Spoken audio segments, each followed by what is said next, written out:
Josh Johnson Show. I'm Josh Johnson, joined by my co-host, fellow stand-up comedian Logan Nielsen. Logan, how you doing, buddy? I'm doing all right, man. How are you? I am getting a call, so I'm not doing great. 1 second. 1 second. I'm here again. I'm back.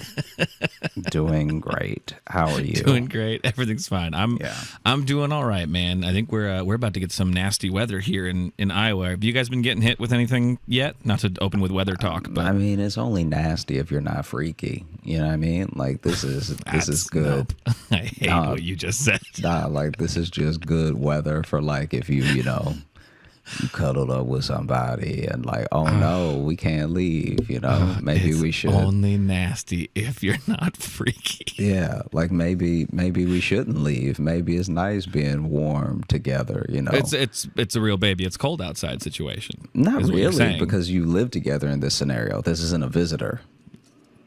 That it's cold outside. Sorry, are you role playing as me talking to Jess right now? No, I'm role playing as anybody talking to anybody that lives with anybody. Okay, because for a second I thought it was. No, that'd be weird. Be like, baby, don't go out and save lives tonight. Like that'd be wild. No.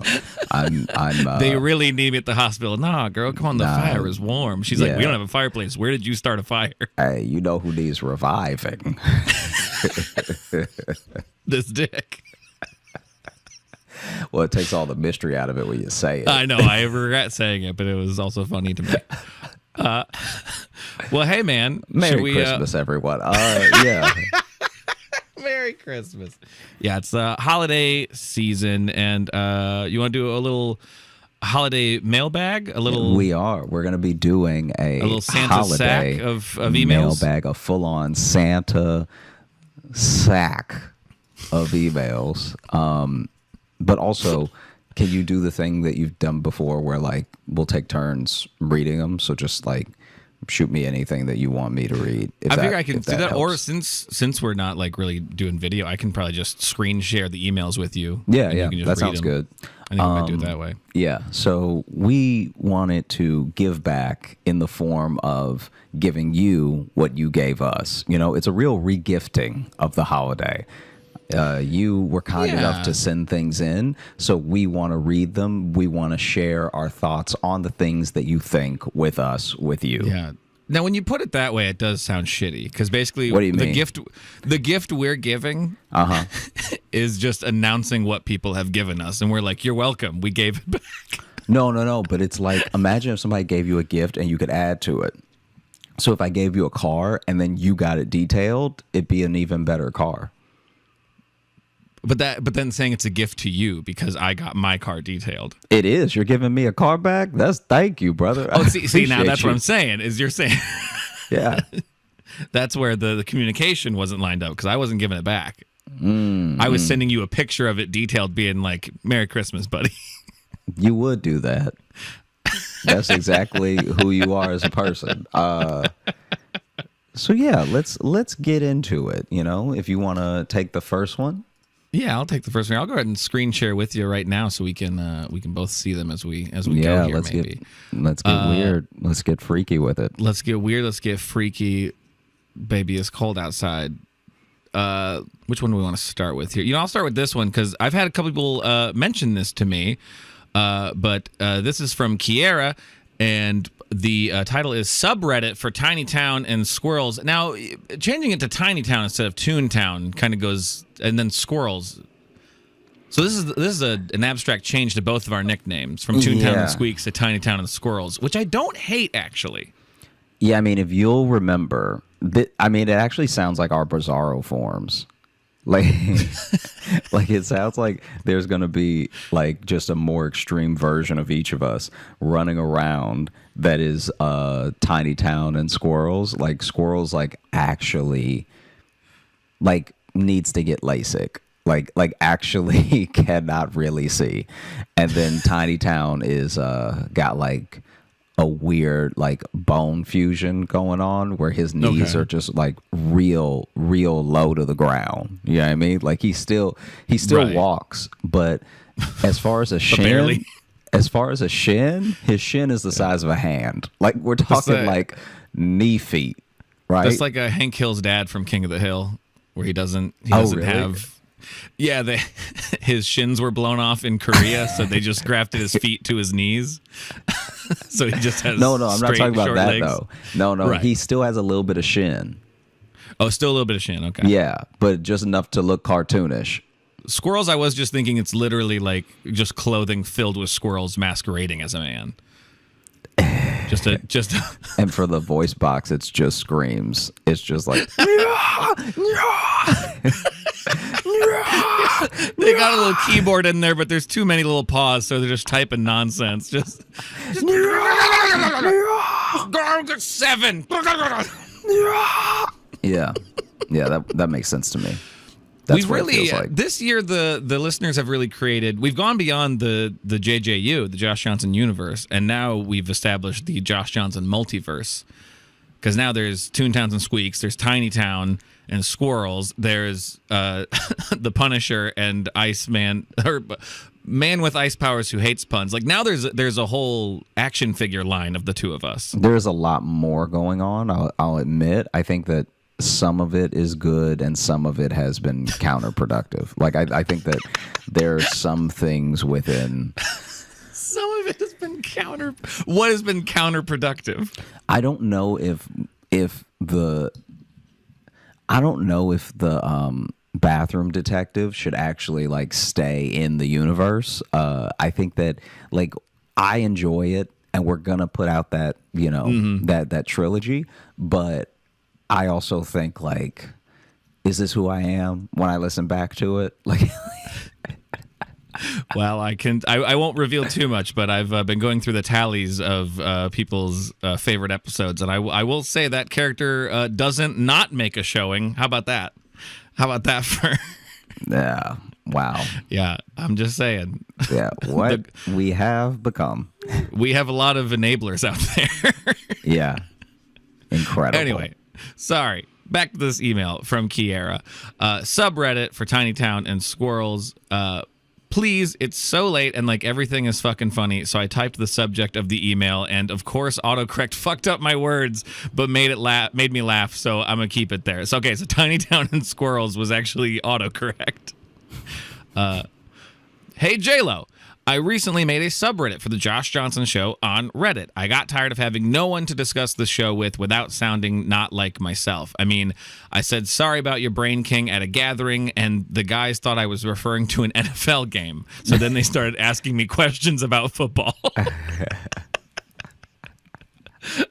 All I wanted to do was drop a dope-ass line from the show, and it turned into me getting questioned about who plays for the insert any football name here, because most men are assholes who want to badger you for knowing anything. That does sound like us. I mean, I'd like to dispute, but I have been around people my whole life. That's the thing. I try my best to not be one of those people, but I know me trying to not be one of those people is because by default we are those people.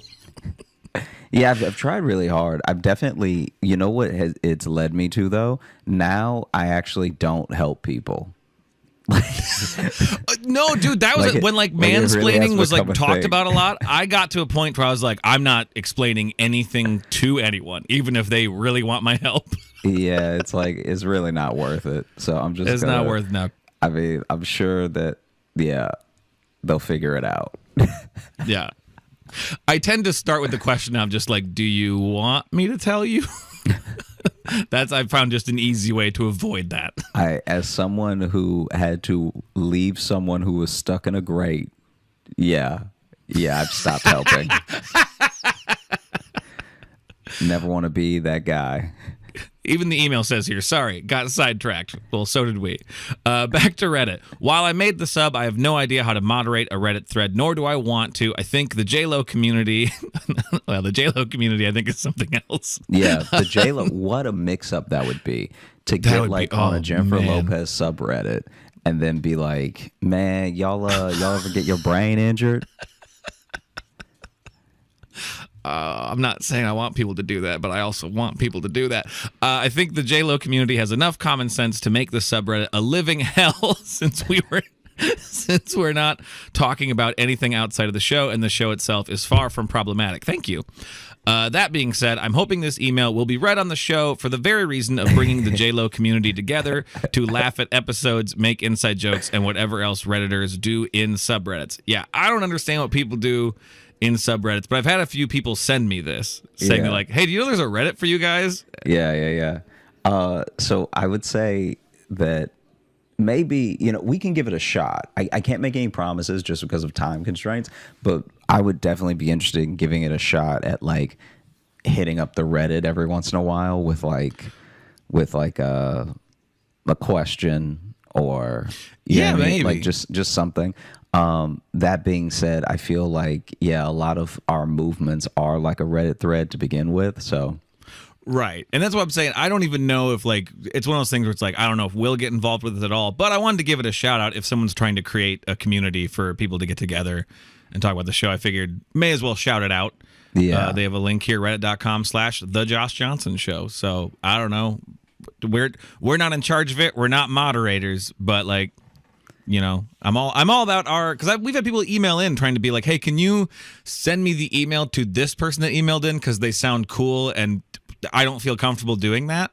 But yeah, that definitely sounds like a setup. That sounds like it sounds like it could either go great and make best friends or could be a nightmare. Yeah. So this might be a good way for people to voluntarily meet up. Yeah. Wow.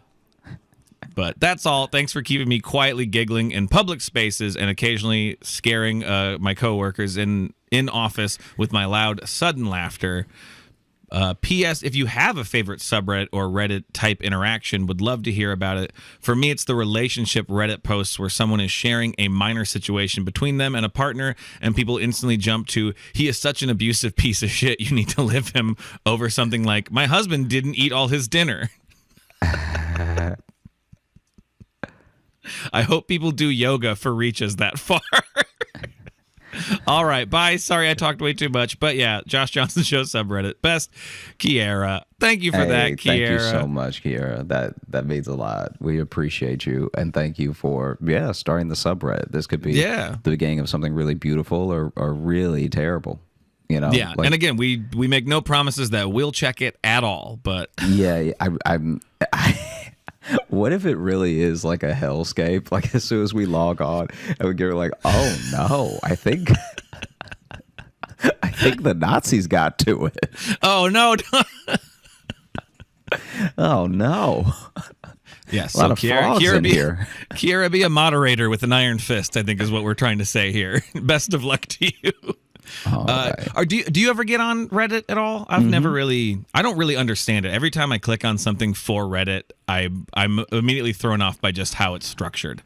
Yeah, it's the most old man. The way I feel. that it used to be structured, I think there's been a slight change. But the way that we're structured when we were in college was big yawn right in the middle of the words. Was like really hard to read. I felt like the only people who enjoy that type of layout are people who can also code.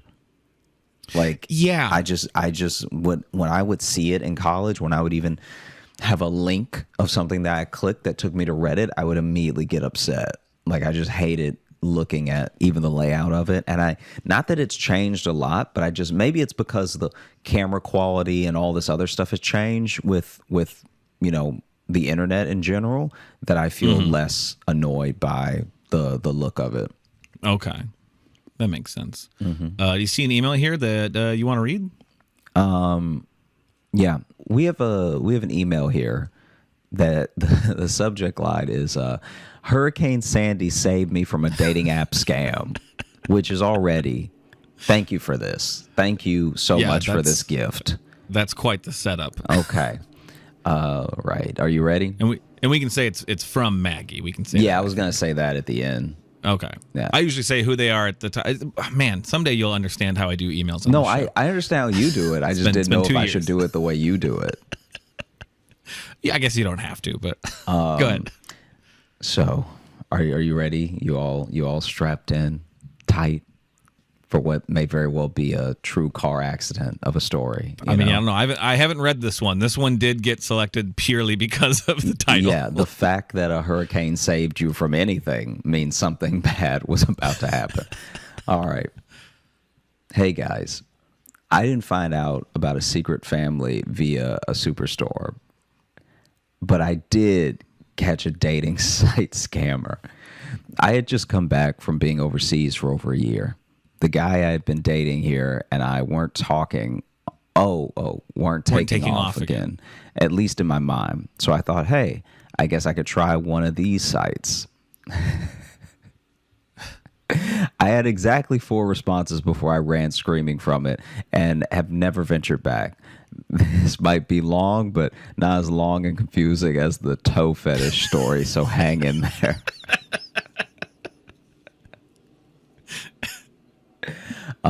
Anyway, the fact that there were 4 responses, that must have been 4 penises. It had to be. Like, it had to be just all penises. There's no way that you were like, hi, and someone was like, hi, and you were like, I'm out of here. Like, well, it looks like all 4 are listed here. We got 4 numbers here. Okay.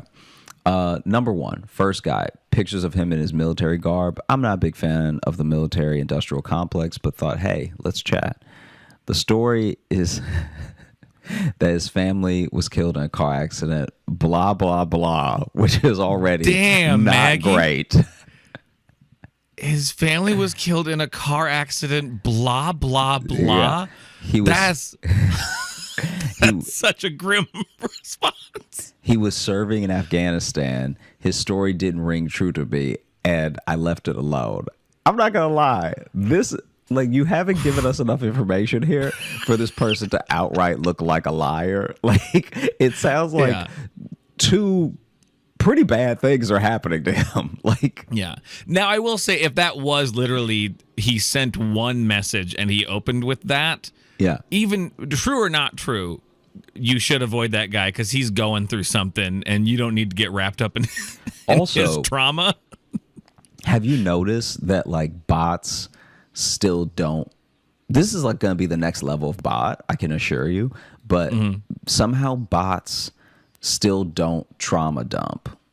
Like, bots are still very much like, hello, hey, you're in my local area. Yeah. Do you like to read? I also like reading. Yes. Hello, sexy. What doing? Yes, exactly. Like, there's never a bot that's like, hey, how are you? Thanks for asking. I'm not great. Yeah, like, hey, how are you? I'm trying out this dating thing. You know, I've just really had a rough year and I'm trying to better myself.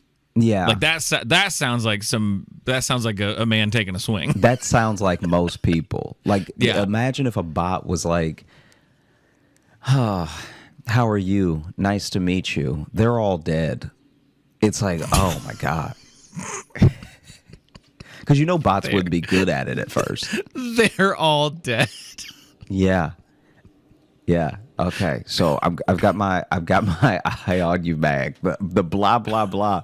I mean, if I saw the message, then I'd probably I'm gonna say be on your side, because I'm sure that if you're telling me that 2 very plausible things happened to is lying, they must have told you an outlandish story. That's like, I'm hoping the message had a clear red flag to being a scam or a game, but if not, blah blah blah. Goddamn. Also, the fact that these are 2 things that do happen to people is like. All right, let's move on.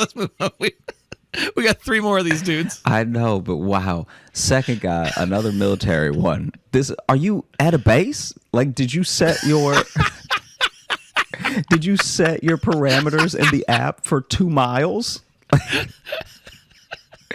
Okay, second guy, another military one. This guy is in Syria, which was kind of interesting because Syria hadn't gotten all public at the time.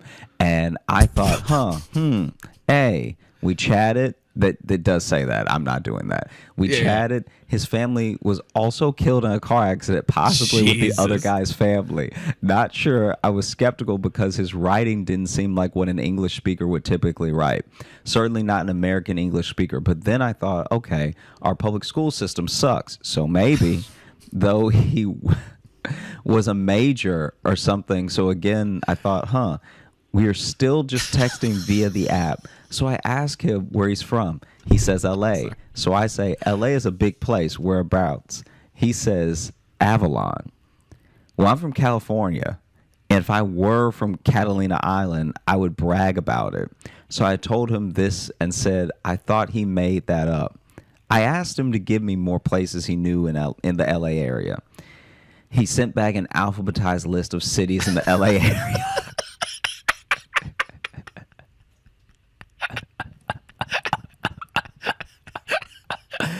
I'm really seeing where the blah, blah, blah came from now. Yeah. Even my LA friends wouldn't recite cities alphabetically. Only the Rain Man could do this. I said, goodbye, you liar. Goodbye, you liar.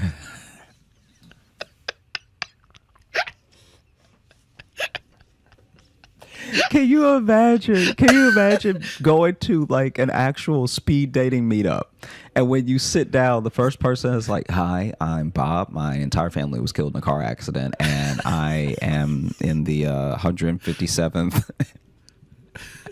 And then you're like, oh, okay, that's a lot to hand someone immediately. And then you switch seats, and the next guy's like, hi, I'm Chad, my entire family was killed in a car accident. And then you're like, name all the cities you know. Yeah.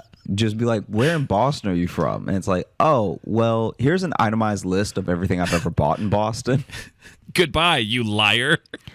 All right. Number 3. This is where Hurricane Sandy enters the picture. This guy. God, I forgot. Yeah. It's been a journey so far. This guy is an architect living in New York, but is from Spain.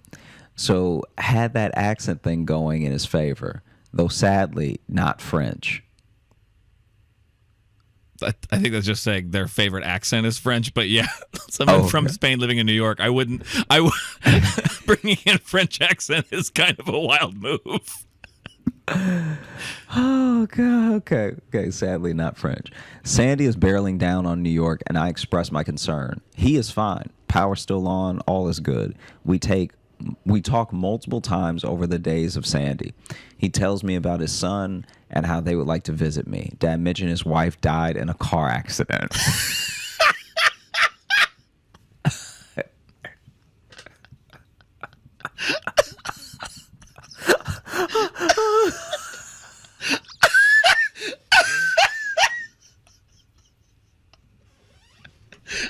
This must be a common scam? To lead with a fucking Batman backstory. Okay. I say, well, where do you live in New York City? And he says, White Plains. I am clearly not a trusting soul because I'm asking him where exactly. He finally gives me an address and says he has a nice apartment downtown.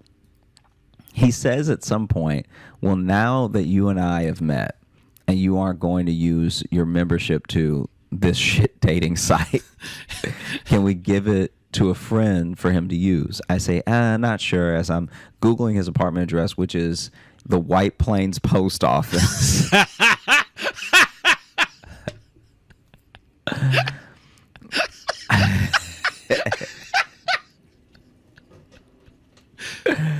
Okay.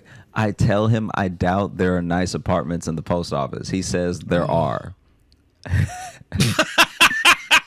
Well, you know what? Good recovery. Yeah. If he had been smart, he would have said, oh, no, that's where I get my mail. But instead, he insisted he lived there. Or at least say above. There's apartments like above the, you know what I mean? Yeah. Because that can happen, I think. But and he circles back to the idea of me giving my account information to him for his friend. I say, sorry, see you, liar. Okay, number 4. As I am recovering from that, I notice someone has waved or winked at me on the app. I look, and it is my ex. Oh. Now I am calling him my ex, but he didn't really know it yet. But he is on the app too. Over and out. Membership canceled. Miss Maggie. Oh. You know what this whole thing feels like? What's that? When you really need a ride home, right? Mm-hmm. And so you open Uber, and Uber is surging. It's like $50 for what you know is a $20 ride. Oh, yeah. Then you're like, okay, let me just check Lyft. But Lyft, you go to Lyft, and Lyft is $60. And so then you go back to Uber, and then Uber's like, well, we meet again. Yeah. It's $70 now. And every driver that you get connected with in their bio, it just says, my family is dead. And then you try to hail a cab, and the cabbie is like, hey, my meter broke, is $80. And then you're like, is there no way that I'm going to get home? And then you see your ex wave at you. Parked across the street, winking. Yeah. Wow. And then you're like, I don't think I'm ever going to get in a car again. I think I'm on my bike from here on out. I think I'm done with cars. I think I'm out. Here's a short one. This is because I remember I can't remember if it was last week or a couple weeks ago, but about the the manager at work named Richard Balls. Yeah. So we got another response from the same person. I think we'd left the name off last time because they were talking about being high and talking about their manager. But this one just says, hey, just listen to the new episode where you talk about a person named Dick Balls. Well, I work at a hotel, and I had to check in a guest that was named Richard Balls. Richard shortens to Dick, so I had to hold back laughter while looking this man in the eyes and say, enjoy your stay, Mr. Balls. One of the funniest things in my entire life. Anyway, I'm quite stoned while writing this, but hope y'all have a good day. Which is very similar to the first email they sent. And that's why you can see here, I responded. I said, are you playing with us? Because the last Dick Balls email was from you. And then they sent back, this story is 100% serious, but I don't think I sent you the last Dick Balls story. But I'm pretty sure they did. Yeah, the other one. It's from the same email about Dick Balls. So here's what I'm enjoying about this scenario. One, just love to know there's several Mr. Balls out there. Also, this person has clearly gotten so incredibly high that maybe they forgot they've met their boss twice. That's so funny. Yeah, I think that is what's happening. Because both those emails are from the same person, and they're formatted like exactly the same way. They both end the exact same way. That's so and funny. That's why I responded, because I'm like, I don't want people emailing in thinking they can play with us. But like, and a part of it was also be like, you good? Did you? Is this a sorry about your brain king scenario? That's so funny though. Like the fact that someone forgot is incredible. That's great. Dude tells about a different Dick Ball, and even says, I just heard about you guys talking about it. Yeah. We were talking about your email.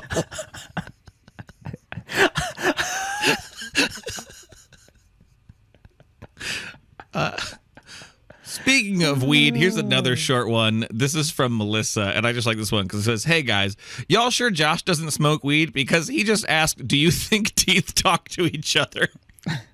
Before proceeding to describe a teeth house party where Logan's extra teeth are unwelcome guests. Anyway, keep up the excellent work. Cheers, Melissa. P.S. In the time it took me to type that, Josh has begun describing the absolute atrocity of Logan's long-lost dead twin he ate emerging from his fucked up teeth and saying, I'm here too. So I don't know, guys. I think he's almost high as I am. Look. Yeah. Now imagine what Josh would be like if he did get high. This is him sober. Yeah, this is all me. Yeah, I mean, like that's this is all like, me. This is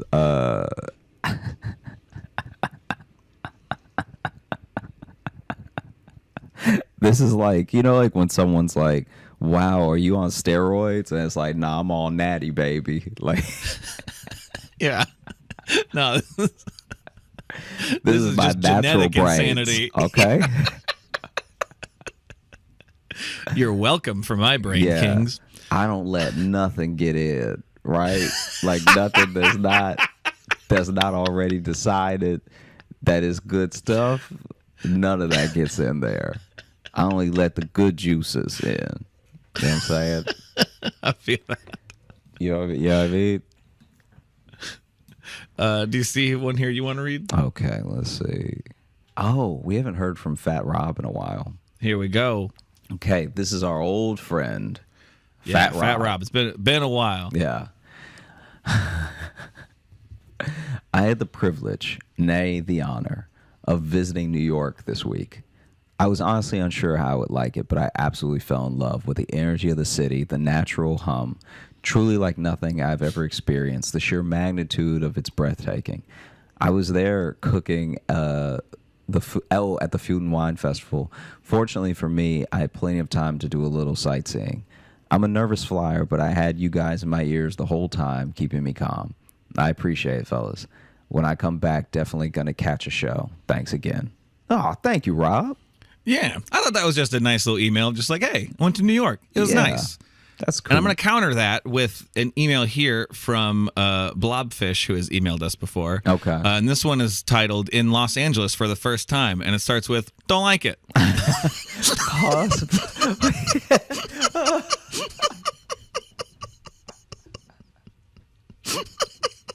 This is a coast-to-coast review we're doing here. Oh, God. Live in Western Colorado, drove 8 hours to Vegas, spent the night, drove 5 hours to Angeles this morning, going to see La Brea Tar Pits, Moulin Rouge, pretty excited. What's up? You have to say the don't like it. Pause for humor. Pause for humor. I was just taking the pause. Yeah. I like birds. God. I like birds, so I'm happy to see all the different birds. Spotted a mitterd or mitred, M-I-T-R-E-D, mitred. I'm not sure how to pronounce parakeet, which is uncommon. Might have been a red-masked parakeet, which is rare, and a vagrant species, so they came here by accident adding on to it. I like a little bird fact in there. But the city itself, too cramped. I live in a small town by comparison, so I don't like how cramped everything is. LA's never really felt cramped to me. If anything, LA's a little too spread out for my liking. Things could be closer together. That's Logan editorializing. Everything is crushed together, and the people are weird. They are insane, just running across the street during a green with 2 bags of half-eaten cucumbers. I like that this is being clearly judging the whole city based on one guy carrying cucumbers. Whoa, what'd you just do? I dropped something. Sorry. Oh, okay. God. Okay. Sorry, I didn't mean to do that. That's okay. Also, why is everything so hilly? Well, okay, this is kind of a little nitpicky about geography here. Again, Colorado, surrounded by mountains. I live in a valley, but just it is a hill.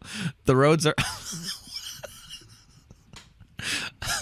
The roads are also giant, bigger than Denver, and just so overdone in every day they can imagine.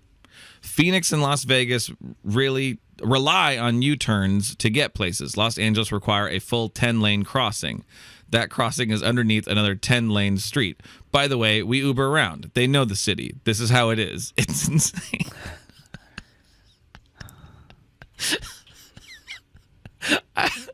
I was gonna. Those complaints at the end there are just like, it's not the same as everywhere. Update. Saw Moulin Rouge. The audience was so rude. One lady was screaming, "Ow!" and "Yes, woo!" every time something remotely sexual happened in the most blood-curdling voice known to man. She did this the entire time. Really emotional moment, and the main character wipes his greasy hair. Woo! Thank you for that Los Angeles review. Look. What you need to understand, thank you for writing in, but what you need to understand is that's just somebody who's very lonely, all right? Who's truly in need of a touch. Yes. Because no one woos. Like, this is sex for her. This is very close to all the sex. Like, it's... Seeing Moulin Rouge, yeah. The idea that like even one of the dancers maybe just wiped his brow and like, ow! Yes, sweat. It really is like that's so funny that okay.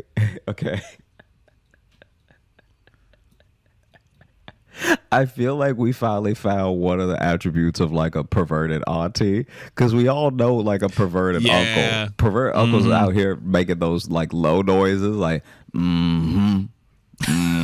like that sounded like Sling Blade. Yeah, just a little bit of growl and everything they say is like oh, as you do it later. Like yeah, just something that's really uncomfortable. And those aunties are out here also. Those aunties are out here. Oh, for ow, sure. Ow! Yeah. They are just happy to lay their eyes on a man. Wow. You know those people who actually be reading the romance novel outside, like. Yeah. I mean, there was one time reading their smut on the bus. There was one time that I was on the bus in Chicago, and this woman this middle-aged woman was reading a romance novel, and I'm not even kidding. She was reading, and like nobody else was there. She touched her chest, like.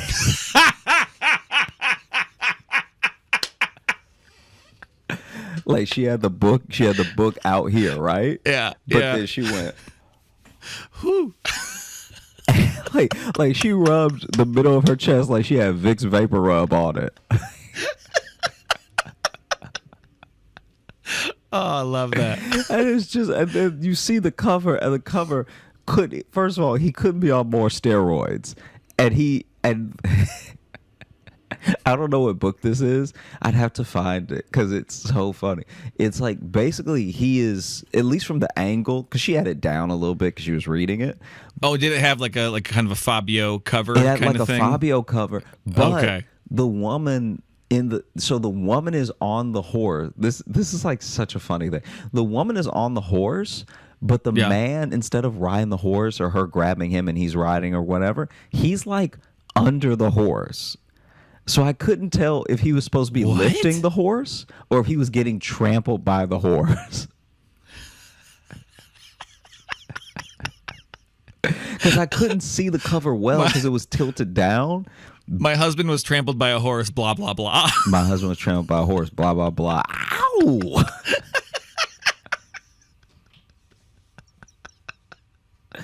Ow, ow! Woo! Yeah. Squish him with them hooves. Ow! Yeah. Wow. Wow. Well, I think you had fun in Los Angeles. But also, sorry, I genuinely snorted there. Oh, man. Okay. Oh. All right. So can you choose the one, it's fourth from the bottom, I fucked up. I fucked up. There you go. Okay. You already know the subject. I fucked up. Dear Toontown Squeaks, I've been listening to the show since the beginning and have always thought about sending in an email, but never knew what to say until now.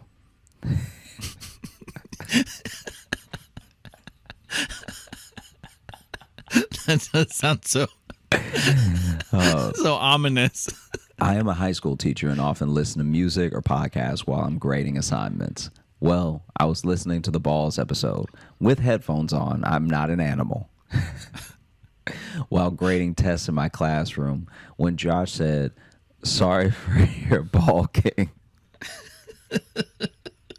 I completely lost it, and the few students I had in my classroom really wanted to know what I was laughing about. Since I would like to keep my job, I could not tell them the whole story, but I panicked and just simply said, "Something funny happened on the podcast I'm listening to."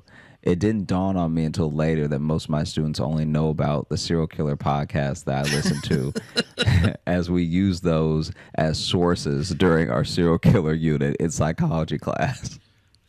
I now have a bunch of students who believe I was laughing to myself while listening to a podcast about actual murders. If kids weren't intimidated by me before, they certainly are now. Anyways, keep doing what you're doing. I'm a huge fan of the podcast, even though I may never listen to it at school again. I love all the Wild Josh stories, and Logan's laugh never fails to make me laugh as well. Best. And then, P.S. Y'all definitely have a bromance going on. Don't lie to yourselves like that. I try to tell him all the time. He just won't believe me. Well, you know what? Thanks for writing in. Thanks so much. That's for listening from to the Mia show. or Maya. It's MIA. I know it can be pronounced either way. And we appreciate you. Yeah. That's a new one, though, that like the laughing at work club, but thinking you're just a psychopath, like a genuine. Yeah. Like everyone gets crazy looks when they laugh at work, but everyone's looking at you being like, oh, man, the last podcast we knew they were listening to was like about Dahmer. Yeah. And they're over there cackling away. And I don't know what's hilarious about Dahmer.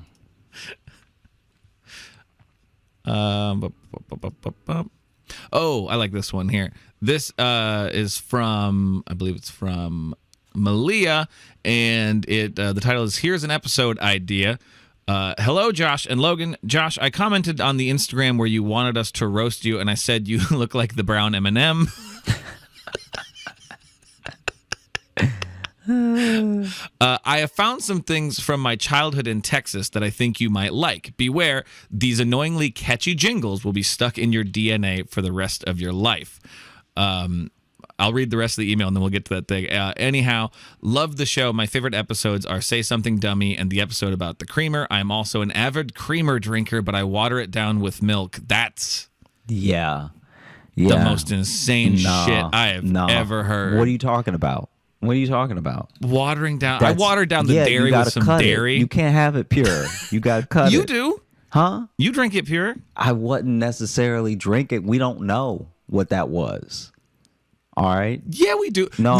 You don't get to try to retcon the show you didn't. Remember that. Remember that though. We never fully figured out. We never fully figured out what exactly. Yes, you did. It Your was. roommate came in and said you guys are drinking creamer. You just gonna take her word for it. You weren't even there when she You said. took her word for it. Look, you told me. Look. Jury is still out. Okay. Shut up. You're a fool. Shut up. No, you're a fool. You're a fucking fool. Shut up. You are a fool, Shut up. and you always have been. Shut up. All you right. Fool. You will be. Anyhow, hope you enjoy. Shut up, fool. Shut up, you fool. Day. Fool. I am trying to read. You are a. Shut the fuck up. Fool. Shut up. Fool. Anyhow, hope you enjoy these jingles. Maybe you can react to them on the show or something like that. And I just like to go, bye. From Malia. I won't play all of them. I'm going to play one for you just because this takes me back to some stuff from like my childhood too. We didn't have this one. I don't know if you'll be able to hear it. I hope you will. Okay, fool. You're a fool. You're a fool.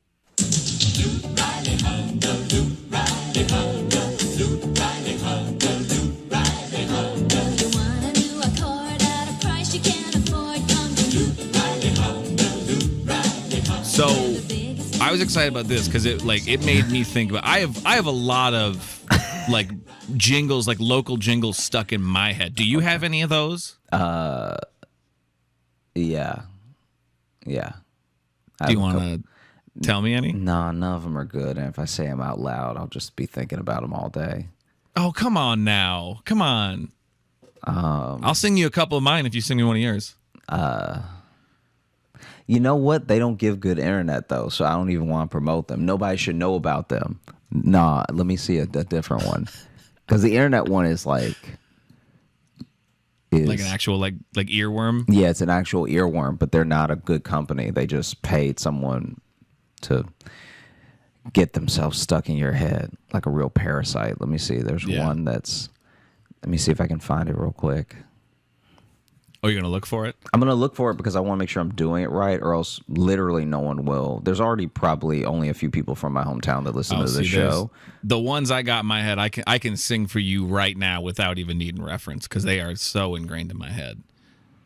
There's Rochester Lapidary Jewelers. If you wanna look good, grace, styles, and value, jewelries, gems, and stones. We got everything you need at the Rochester Lapidary Jewelers. Okay, let's see. That was a real jazzy one. Soulful even.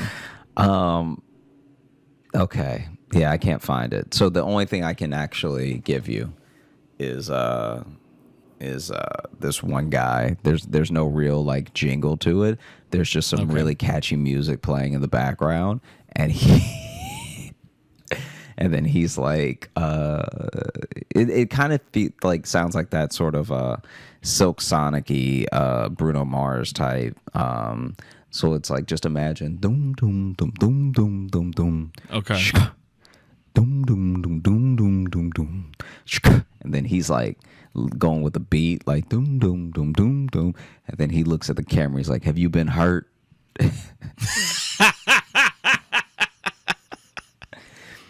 And then they're still going doom doom doom doom doom doom doom. He's like, "It wasn't your fault." Doom doom doom doom doom. So yours is kind of a slam poetry Yeah, yeah.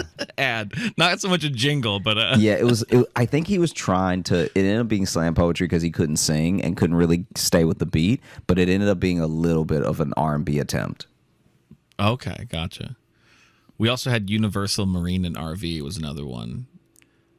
And it was imagine yourself having fun and feeling free. Universal Marine and RV, and it was for boat. It was boat and camper rentals.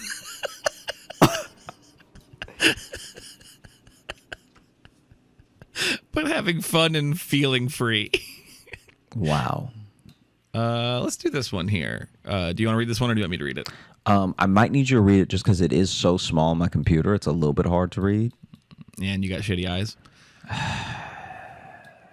Because you won't get glasses because you're a fool? No, you're a fool. All right? You are a foolish fool. All right. This is from Daniel, and it is titled, "I accidentally competed in an Iron Man competition, plus stand-up advice." So, It really runs the full spectrum of like human interaction. yeah. Hey, Josh and Logan. I hope you all are doing well. My name is Daniel. You may remember me from my email entry in episode number 106, Gym Stepdad, where I told you all about my slightly humiliating experience puking at my local gym. Oh, I do remember that. I have another funny story of something that recently happened to me that I wanted to share with you. But first, I wanted to ask you for some advice regarding my new adventure in the world of stand-up comedy. I recently performed my first ever stand-up comedy set at a local club here in Chattanooga, Tennessee. It was a brief 5-minute set, and I not only had a great time, but I was given many compliments from some of the attendees that night. The organizer even caught me after the show and informed me that he could send me the dates and locations of some upcoming open mics if I was at all interested in potentially performing at them. I told him that I definitely was, and I'm currently waiting to hear back from him. All that being said, I wanted to ask you if you had any advice for me as a new comic. This is definitely just a small hobby for me, but I would love to continue to try my hand at it in the future if given the opportunity. Any advice on how you guys come up with material? How do you typically practice? Any and all help would be much appreciated. Maybe we'll give some advice first, and then we'll read the story here. Yeah, I think that for the most part, just having fun is the best thing that you can do starting out. Like, I think that some people, it's exactly like going to the gym. I think some people like take it very seriously and get really into it and want to like get really far in their first like 2 visits, and then they end up burning out or like not getting the results they want in 2 weeks, and so it makes them want to give up. But if you're just like having fun and building community and meeting people that you think are funny and getting to watch people that you think are funny, and it's one of those things that gives you confidence and a source of joy, then I think sticking with it for now is the best thing you can be doing, because all those things that you could want will come later with more experience. So there's no real there's no real like long-term tip that I could give. I will say one piece of advice I give everybody if I don't see them do it is to, when you start, put the mic stand away from you. Like so many people starting out let the mic stand upstage them. Like they'll just take it out of the they'll take the mic out of the stand and then leave it in front of them, blocking them on stage. Yeah, and a lot of people do that when they start. Yeah, and I think that's the only thing that I tell people who are like almost brand new. Other than that, though, I don't think that there's anything that you can do except continue to enjoy yourself and like enjoy writing, enjoy learning how to perform better. Yeah, I mean, you've already done the hardest thing, which is start. Like that's what keeps a lot of people from doing it at all, is literally just signing up that first time. Because we both met a lot of people who are just like, oh, I want to do stand-up. And I always say, okay, go do it then. And then they don't, because that's the hard part. So you got that. And I'm glad it went well. One of your next times is not going to go well. Within like those first like 5 times you do it, one of them hurts very badly. Whether it's your first one or it's like your third one. So just know that's going to happen. It's nothing you did wrong. It's part of the journey. It's part of learning it. So if you still like it, just shake that off and move forward. And then I think just, for writing, like for me, when I started out, when I was brand new, I literally just had a little notebook with me and I made myself just write down 3 thoughts a day. Mm-hmm. Even if they weren't funny, even if they never became anything, I just made myself write them down, which just got me better at not only just creating a collection of stuff, but also made me better at being choosy about what I wanted to talk about by just the nature of constantly writing down ideas. Mm-hmm. So it's not even like generating good material, good stories. It was just like, oh, I have a fleeting thought that maybe is a bit. I'm just going to write it down. And then I just would make sure I'd write down 3 a day. And that's how I generate material. How did you do it in the beginning when you started out? I really would just like go off of experiences that I had, or like I try to like flush out an idea. So what I did when I started out, which, you know, who knows if this was even a good idea, but I would have like one thing that I really wanted to talk about, and I try to pull as much as I could out of that one thing. And then, you know, one thing at a 5-minute mic became 2 things, became like writing just a straight up joke, became having a set, you know. But like I really stuck to, here's the thing that I think is funny, whether it's a story or a concept, and I'm just going to mine it as much as possible every time. And then, you know, through the process of like elimination and just through realizing what people laughed at and what was just filler, you cut it down from there. Yeah. But congrats on starting out, and best of luck in your future sets. And now on to the story here. I also wanted to leave you with a funny story of something that recently happened to me. Over the weekend, there was an Ironman competition here in Chattanooga, Tennessee. On Sunday, I decided to go for a run in the afternoon, as I had been inside for most of the day and wanted to get out for a bit. After running for a little over a mile, my route took me by the main road where the Ironman competitors were running. Once I reached the road, I was at this point, once I reached the road, I was at the point running side by side with the competitors and was headed for the famous Walnut Street Bridge here in Chattanooga. Little did I know, the Ironman competitors were also headed for that same bridge. Once I reached the beginning of the bridge, I realized that I had accidentally found myself competing in the Ironman race alongside people who, at this point, had been running for 13 plus miles. I was committed to it at this point and couldn't turn back. So there I was, running alongside the racers on the bridge. The whole time I am running across the bridge, crowds of people are cheering me on and giving me words of encouragement as they assumed I was an Ironman competitor, even though I was in fact not a registered competitor in the race. However, once I reached the other side of the bridge, I realized there was a large crowd of around 100 to 200 people waiting for all of the runners to cross the bridge with signs and bullhorns. I had to make a decision in this moment. Do I run with all of the competitors through the crowd and act like I was an actual Ironman competitor? Or do I run off course and away from the race altogether? I was really starting to feel like the person in the group that didn't contribute to the group project but still got an A+ on the assignment.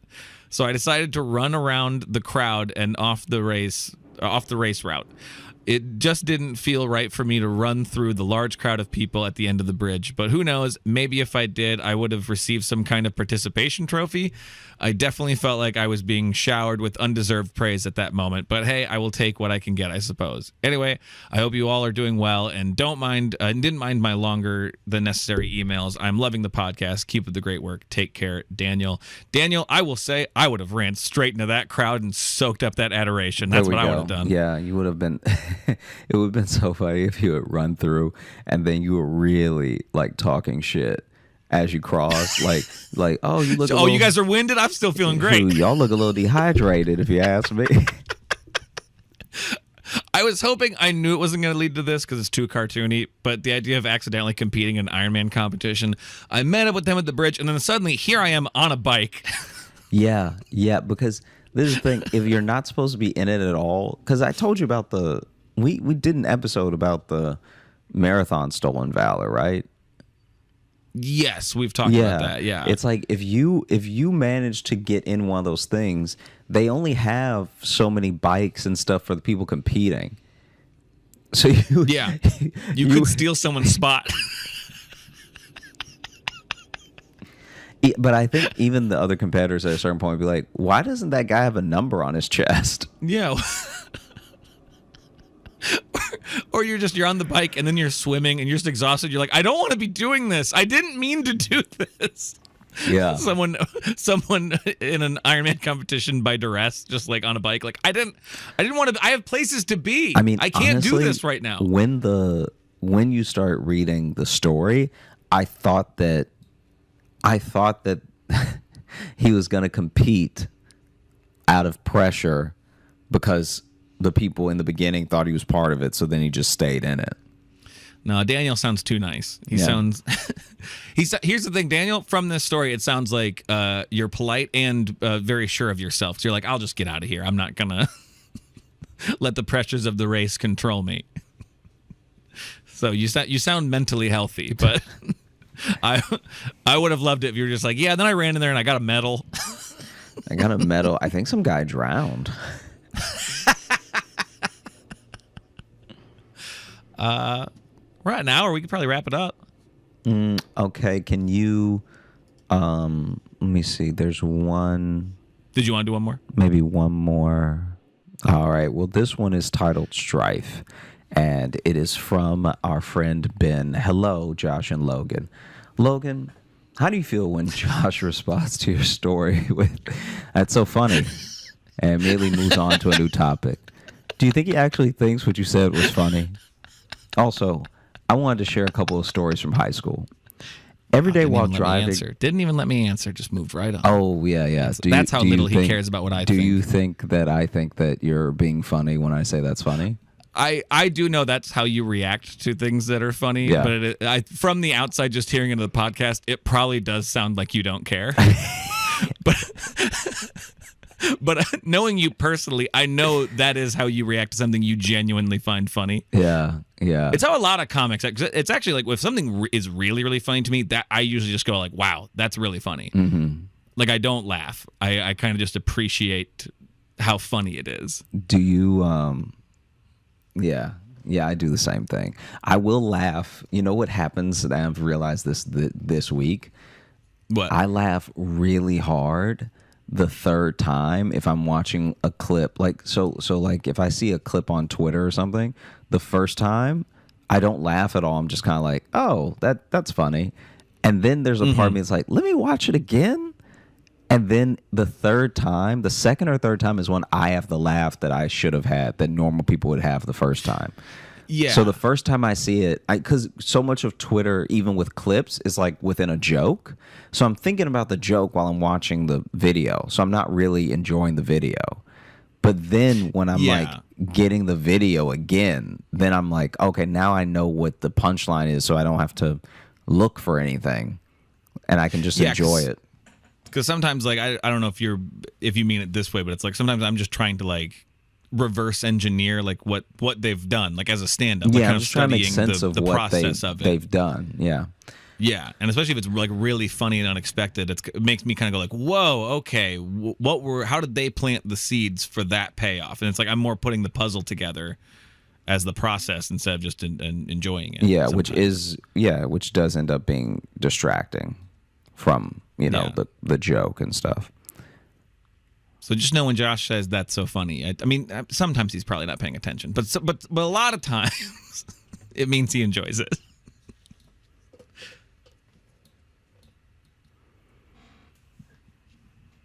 Hello? Yeah.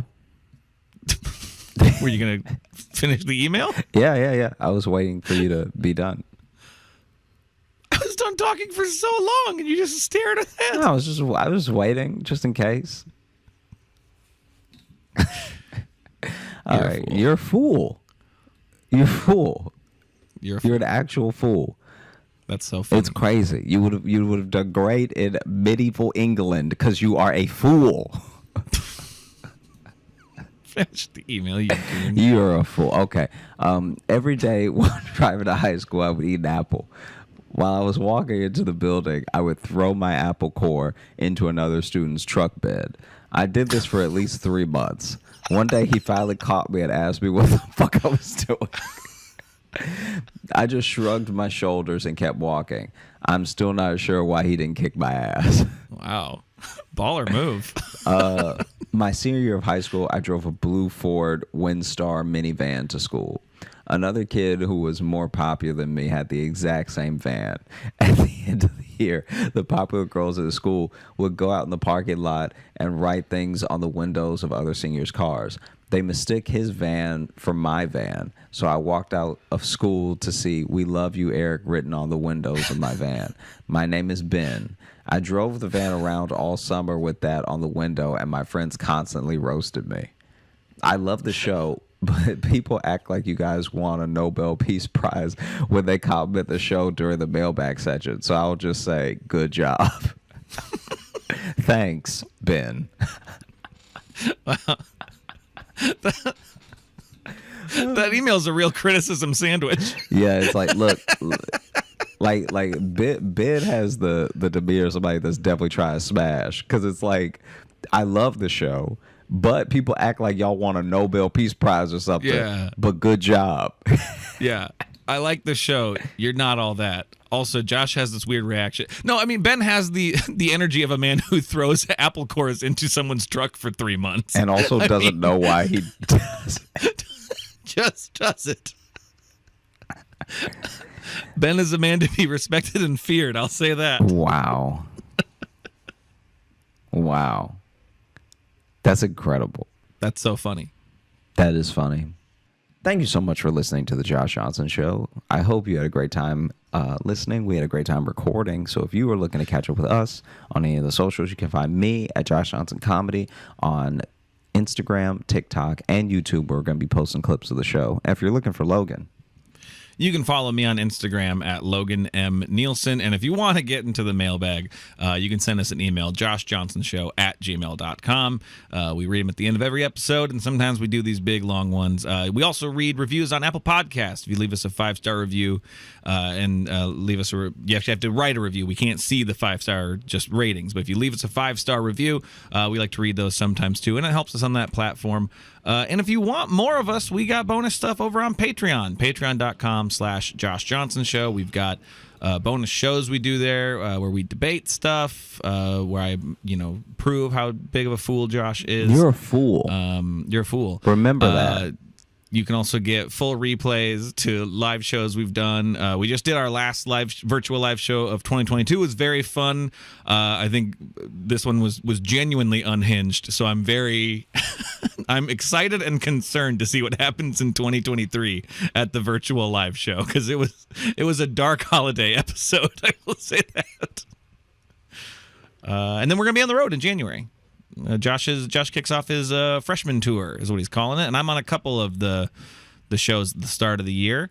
So all that stuff and all the links down below and all that jazz. Come see us. Yeah, and have a great rest of the week, into the weekend, into the holiday. Bye-bye. Fool. You're a fucking fool. Fool. You're a fool. Fool. Let's see. Let me turn off the recording. Stop Fool. recording right now. You big dumb fool. Hey, thanks so much for watching. Please like and subscribe. It really supports the channel. Hit the bell notification, because apparently it's the only way YouTube will tell you that something happened. And just tell a friend. That's the biggest thing you could do. Just tell one person in your life that you like, maybe you don't like, that this video happened to you. We release the podcast every Thursday on all the podcast apps, so you should find us there and subscribe on those and comment and leave reviews and whatever on all of them. And also, if you want bonus stuff, you can join our Patreon, patreon.com/Josh Johnson Show. We have bonus podcasts and videos and stuff there, and we'd love to see you. Welcome to the Josh Johnson Show. I'm Josh Johnson, joined by my co-host, fellow stand-up comedian Logan Nielsen. Logan, how you doing, buddy? I am doing all right, man. How are you? I'm doing okay, man. I did a school show at a school last night, and it was really good. Students were great. Like elementary, or everybody was just really dope. Well, okay.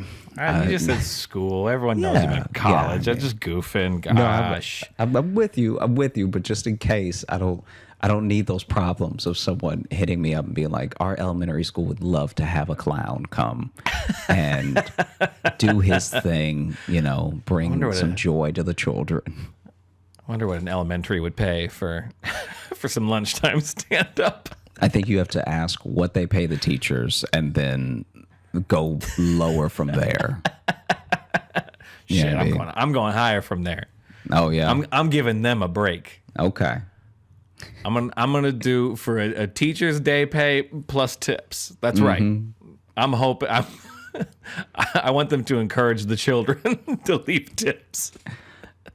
Okay, so this is my thing. I try to have a real day of it, right?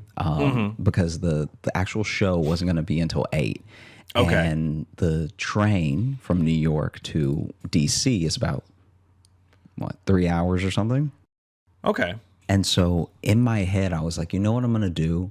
Yeah. I'm going to make like a full day out of it. And if Sally and I weren't going to Australia, I would have tried to get Sally to come, but I know she had errands to run and to pack and stuff like that. Right. But basically, I got up early, went to the station, made the train by 5 minutes, which is my favorite. I love that so much. I love when you're gonna make it, but you've also really cut it close to where there's no waiting. It's it's the best. It's so good. I don't know. That to me, I understand what you're saying. To me, though, that last 5 minutes leaves too much opportunity for something to go wrong. And if one thing goes wrong, then you are late. You have missed this train now. It's kind of how I feel. I mean, the Amtrak is less so. I've had less trouble with it. If you show up, if you cut it close, but you know what it is? I don't know. This is my thing. So I left. It takes 30 minutes to get there. And then probably another 10 to get to my track from where I got off at the train. So 40 minutes total. Okay. And I left with about an hour to get there. So I had this 20-minute pad, right? And at one point the train was stopped. And at another point, I was like, should I get some snacks? Should I not? And so it wasn't a 5 minutes of desperation. It was a 5 minutes of by the time I sat down in my seat, there were still 5 minutes before the train took off. So when I say to spare, I don't mean I almost missed it. I probably made it by 10 minutes. But okay, you had 5 minutes to indulge. I had 5 minutes to watch people panic. I had 5 minutes to really feel like I was better than everyone. I'm here so early. Yeah. And didn't I plan ahead like a good boy? And the train ride over, because I mentioned this when we were doing our virtual live show for the patrons and stuff. That we just did, by the way, and we do every month. Mm-hmm. Come on through. Here's a little ad, huh? There you go. And sure enough, my man, this is okay.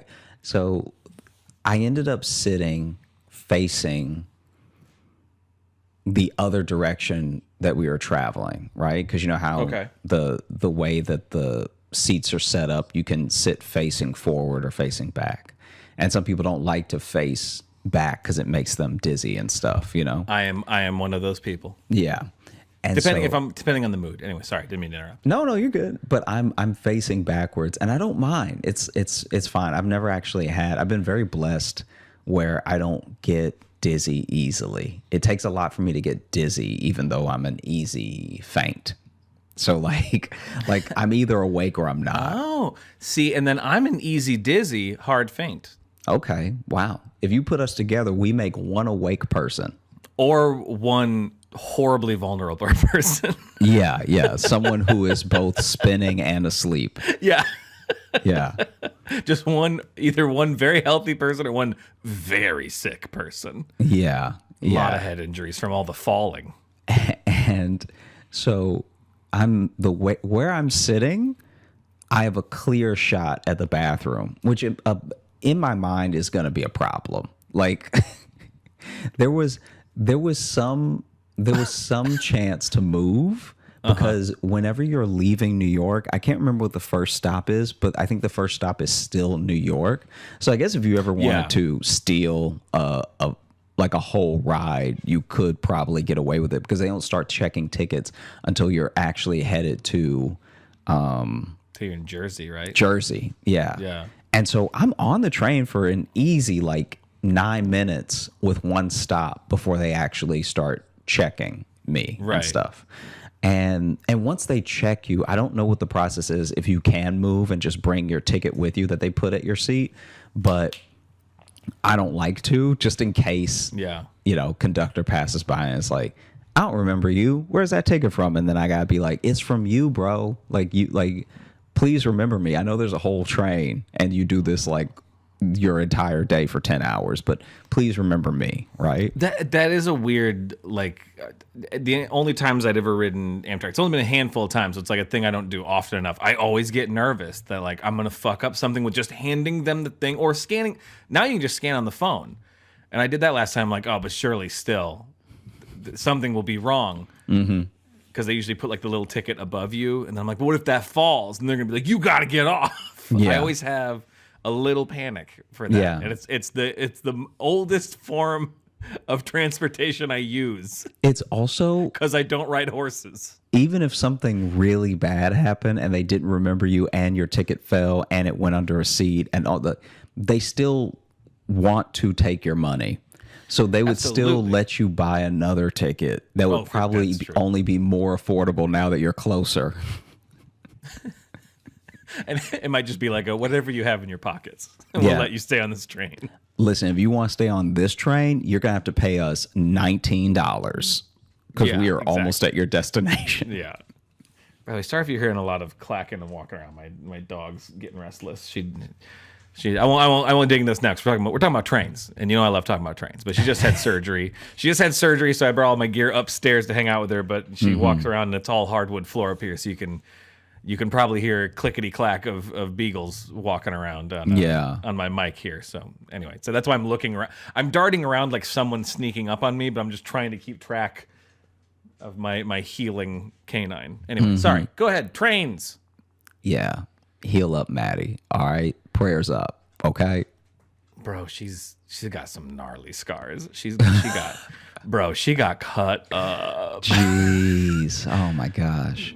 I mean, they had to, I guess, sorry, we are talking about it now, but she had a big old tumor on her side she had to get cut out.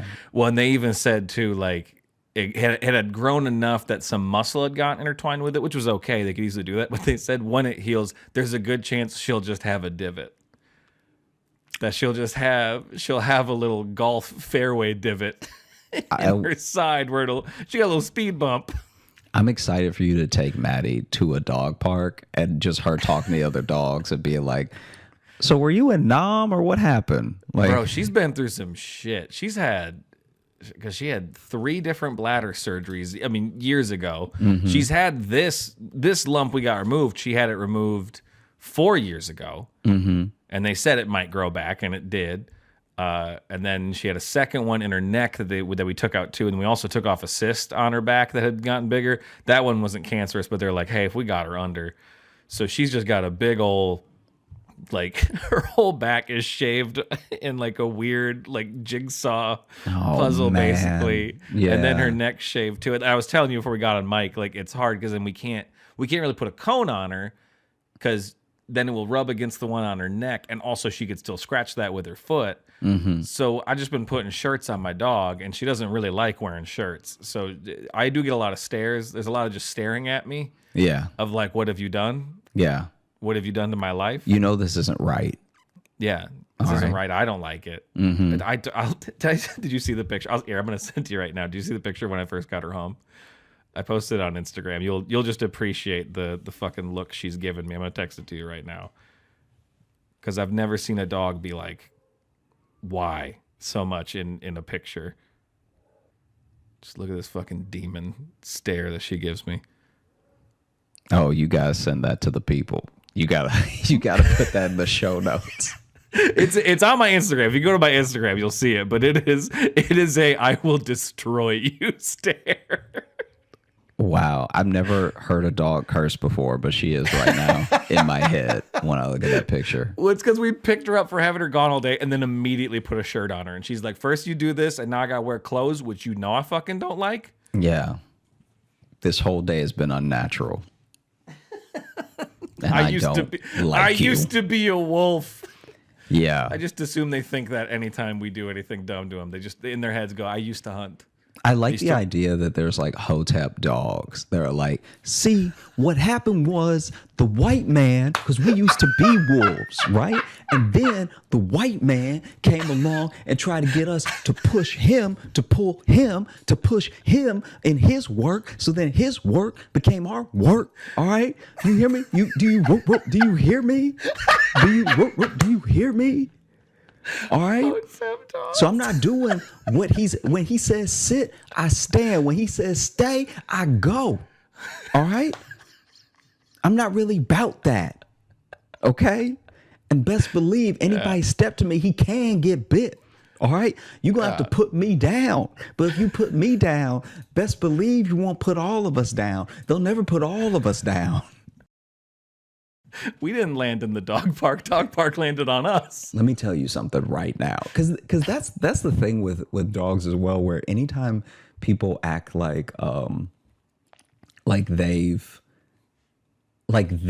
been the deciding factor in the full change in the dog's life, I'm like, all right, yeah, but as an animal, it was going to get along on its own, like in some form. You know what I mean? Like for every breed outside of the breeds that we've completely made up, you know, there's a couple ones with the snouts that can't breathe, and we did that. That was us. Yeah. You know what I mean? Yeah. I think everything else though, we ruined them. like anytime you see a dog that's like deeply, and especially as a puppy, I'm talking about like puppies, deeply out of shape, that was you. Oh yeah. Yeah, No, they love to burn calories as a resting state. Yeah. Their favorite thing to do is burn calories. I'm not delusional because there's some, I know people who are just like, my dog has this trait because because of their previous owner, blah blah blah blah, all this stuff.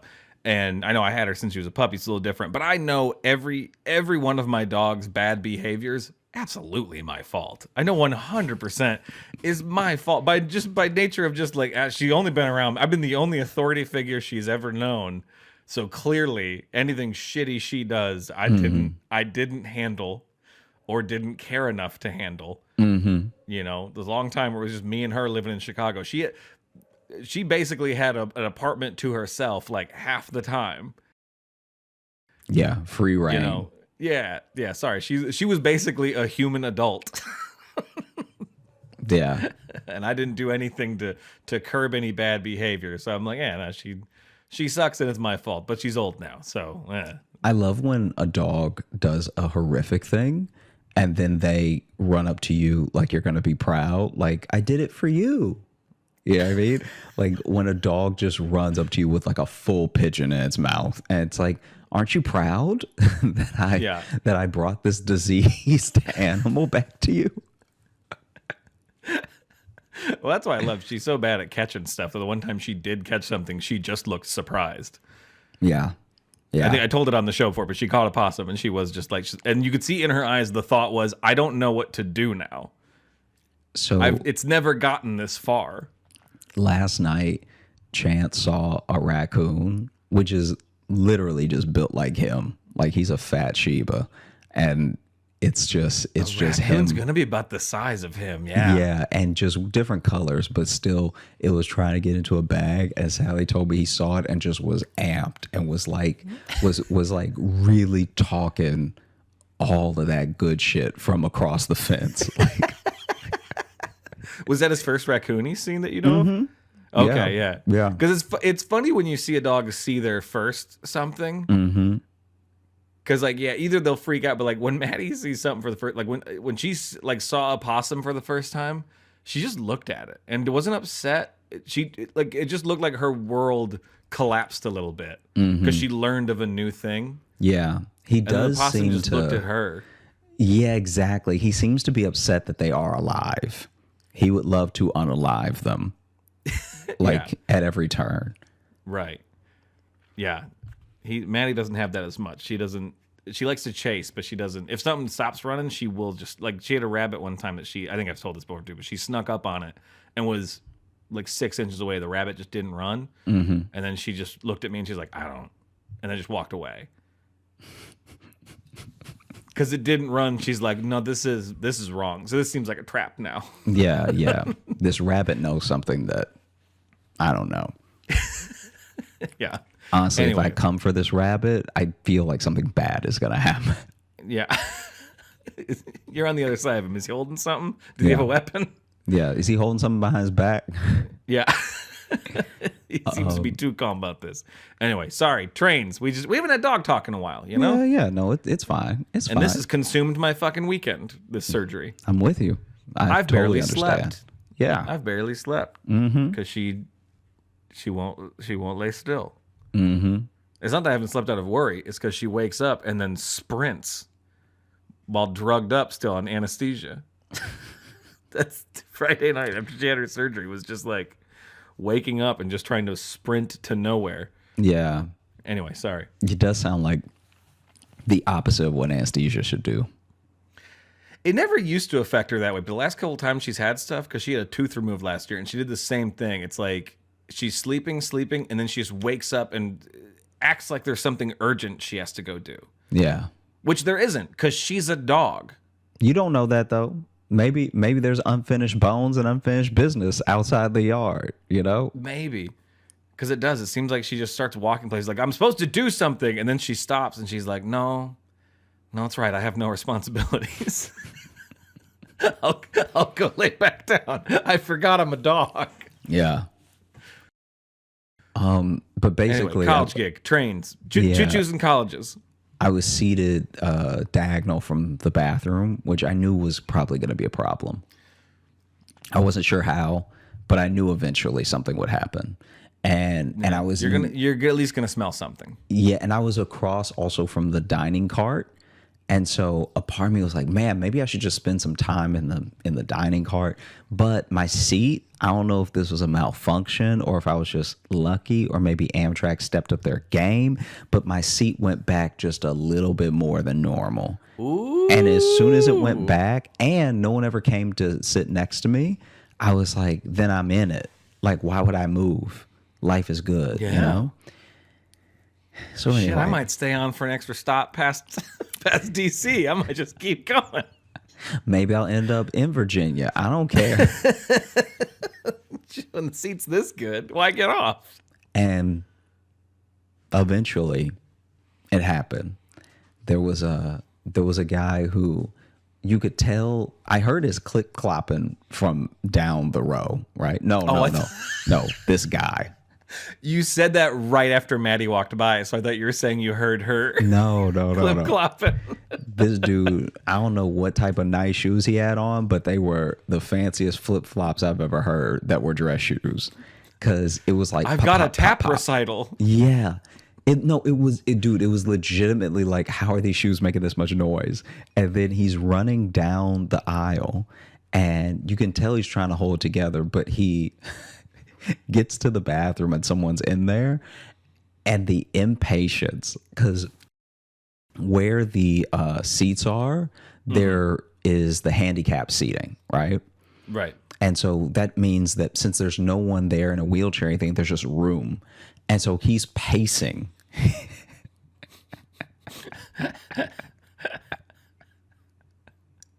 This man is pacing back and forth on the train, and then eventually the person gets out, and he goes in, and I forgot all about him. Punches him in the mouth. Yeah, You took too long. I truly forget all about this dude. Okay. I'm trying to remember what I was watching. I think I was watching Emily in Paris. Nah, never.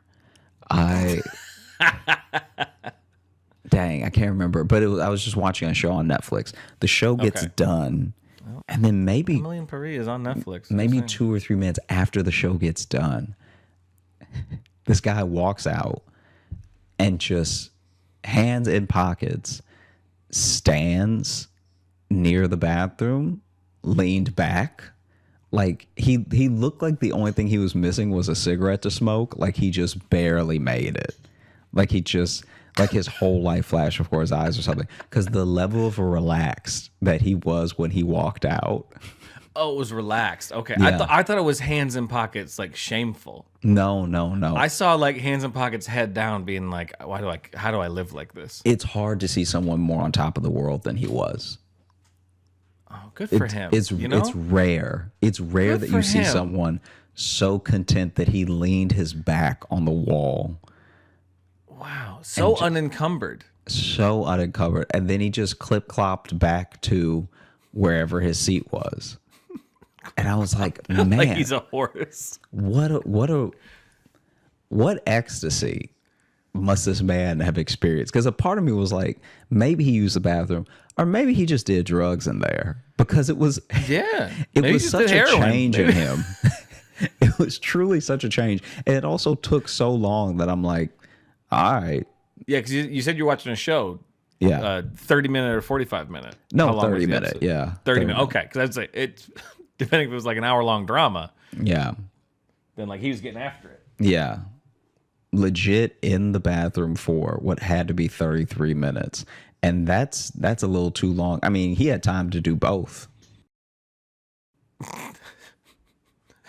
Poop and heroin? Is what Yeah. you're saying? Neither one of them take that long. I mean, if you want to enjoy them. Nobody boo-boos a whole episode of Seinfeld with the commercials and then walks out happy. I mean, yeah, definitely doesn't walk out, because usually if you do it that long, your legs are asleep. Yeah. You So it crawl takes you a out. second. You got to stand there at least being like, ooh, getting the tingles out. When I was on the Amtrak, though, the food offered Okay. is not. Well, that's the end of it. It's not food. Yeah. Okay. Yeah, I've never looked in this specifically in the dining car, In the dining car where you buy the food that they Okay. provide. because I've never looked in there. I've never seen. Mm-hmm. Okay, what do they got? What's on the fake menu? There's a microwave pizza that I'm pretty sure is like a one that you get in a grocery store. So I guess some people would consider that real, but I feel like because you don't control the microwave. Existing and real are different things. Yeah. You know what I mean? Because it's not a real pizza and you're not going to No. feel good, right? No, I've had those. They're not good no matter what. Yeah. They at best they are there. And the person, to their credit, the person that works the Amtrak train that is firing them up for you and everything in the microwave is following the instructions. But the instructions, this is what people don't understand about microwavable foods that are kind of faux foods, is that you have to come up with your own Faux. instructions. You know? You have Yeah. to tinker You do. diligently, and you have to understand your microwave. You have to understand your dinner that you're having through that TV dinner, and you have to know, okay, am I a low wattage? Am I a medium? If I'm a medium, is it 3 minutes or is it 3.5? Okay. Some people break it down to such a science that they'll put that microwave on 325 and have whatever their TV dinner is coming out perfect. Because Yeah. they've eaten it so much that now they realize, like, okay, 330, a little too hot, a little dry, you know? Yeah. Which is a great combination of victory and sadness. Mm-hmm. Because you're like, I nailed this. But you're just like, I'm too good at microwaving these. Because in all the time that you got good at microwaving these, possibly, potentially, I'm not saying you have to, but you could Have gotten married. have figured out Oh, okay. Went two very different directions. You could have gotten a life and been happy. Yeah. I guess so. I guess maybe that's the takeaway. Then the other thing is a hamburger that is actually way more depressing. What was your other path, though, that you could have gone down? If you've gotten so good at it, in that time you could have... Oh, found a fruit that you really like. Oh, yeah, okay. Like a fruit that you like roll with. Like in the amount of times it takes you to really get down to an exact second and wattage of what this TV dinner should be to come out tasting good. You could have tried mango. You could have tried an apple. You could have tried so many things to be like, hey, this is the fruit that I roll with. You know? Yeah. Because once you have that perfect timing down, it means that has to be the last time you ever have it. Mm-hmm. You know what I mean? You're just like, wow, this is a science now. Mm-hmm. I can never buy these again. Yeah. I perfected this art form. It is time to move on to another medium. Mm-hmm. Which is microwave burgers. So was this like a straight up like 7-Eleven burger? Kinda, yeah. It did Kinda. not look. It looked like dry, and it looked like it's finally gotten to the point where the general public is as exhausted with processed stuff as doctors. Because it used to be if you went on and on about processed foods, you sounded like a health nut, and now you're just right. Like now they finally come out with a couple burgers where it's like, no, Yeah. that's not even a good shape. You shouldn't have no burger. I'll go out on a limb right now and say no matter processed, unprocessed, grass-fed, grass-finished, I don't care if you put butter on any of that, no burger should be triangle. Yeah. And I'm not saying that one was triangle. I'm just saying that the roundness to corners ratio was off. Let's just say no corners generally. If you're not going to Wendy's, no corners. If you're not going to Wendy's, no corners. All right. I don't want to eat a baseball diamond. Okay. I think it's a fair rule. Because Wendy's are the only ones that can do corners. Exactly. Now you're messing up because Wendy's even had to take a step back and be like, okay, what is the bread to meat ratio? Yes. How many bites are people going to be missing meat for? Yeah. And I feel people typing already that, oh, White Castle has corners too, and White Castle is trash. Okay. I don't mean to start this war right now. Ooh. I don't mean, I know. I feel them coming. I know. Fighting words. I know. Just, they're not good. I don't like them. I don't like White Castle. I might have had it too late in life, though. I never had White Castle until I was like in my mid-20s, and I was like, oh, okay. That's probably the problem. I remember. I was in my mid-20s and not on drugs, so. Yeah, I remember you were the one when I moved to Chicago who explained White Castle to me. I did? Because I had never had it. It's not anywhere else I've lived. Well, see, but it was never where I lived either. I never had it until we were already known each other for a few years where I had it. For a few years? Because you were the one that told me it was a thing. New York. I mean, I knew it existed. I knew what people liked about it. I'd never had it. I didn't know what it was. Someone had said White Castle, and I was like, okay, how about this? I thought it's gonna sound so dumb. I really did think White Castle was medieval times.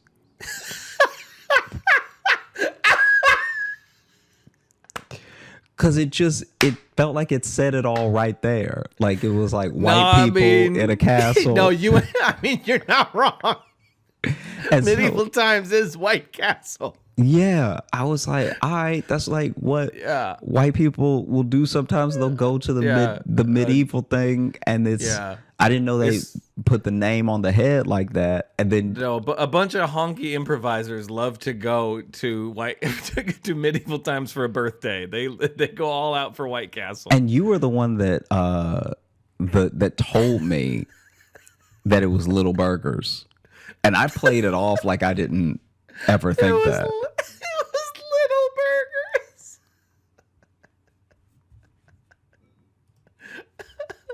You guys want to go down to Little Burger? I'm just saying, like, because the way. Okay. No, we never had them either. I never had them. I think from where I live right now, I think they had one in like Cedar Rapids. You know, and this is basically near where I grew up, and we just didn't have them. I knew of them, but I'd never had them ever. Now, are you talking about White Castle or Medieval Times? White Castle. I've never been to Medieval Times. Oh, okay. We should go to Medieval Times. That'd be fun. We absolutely should. That'd be a good time. I've never been. I've been to things like Medieval Times, like that are offshoots kind of thing, like a Renaissance fair. Well, not just that. I mean, literally, like the type of restaurant. We went to one in Florida that was Medieval Times, basically, but it was pirates.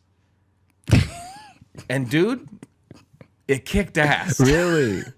Because in the middle, instead of it being like the big, like dirt, courtyard thing, instead it was a big ass pool with a pirate ship in it, and then on the pirate ship were a bunch of trampolines and stuff, and they were all like acrobats instead of like knights, but they were all dressed like pirates. They would swing in from different corners and then do like flipping stunts and stuff, and it would be a lot like Medieval Times, where instead of jousting though, it would be this big like sword fight with them doing acrobatics, and they would get eliminated one by one, and like you were assigned, like your section was cheering for one of the pirates. I don't remember what it was called,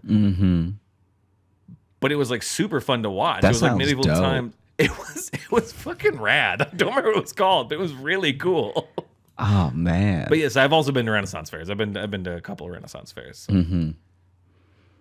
I want to see like an earnest, like a real, like two people have a problem with each other fight at a Renaissance fair. Not a Renaissance fair where it's like, oh, we're gonna go at it as part of the performance. I mean, like people can sign up. Like Jeffrey and Sean Ben had problems. And so they start throwing hands, like full on, like full on tights on everything, but then the hands getting thrown are real. Yeah, just ye old Fight Club. Hey, that would be amazing, because then it's also cumbersome, because now you're not fighting in your best fighting clothes.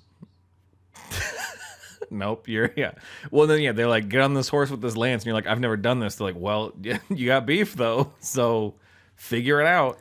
Dude, I don't even know where this is, but I've watched a few videos that they've made. There's a fight club in the woods.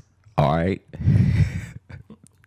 Elaborate, please. There's a fight club in the woods where people go, and like it's like amateur boxing and amateur MMA and stuff, and they built an octagon out there and everything. And oh god, so it's like proper, not just. No, it's real. It's real. It's like, oh god, yeah, and oh no, and you would be surprised. It's actually handled really well, and the refs that they get are really good. Like the refs will call it off. Almost like the same as the same rules as any like sanctioned event, but I'm pretty sure it's in the woods because this is all legal, right? So I'm just gonna see what happens when I type in "Fight Club in the Woods" for Google.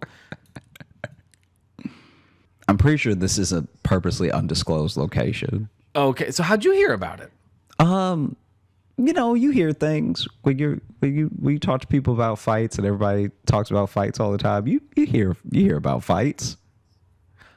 Oh, so this is like some truly underground shit then. Yeah.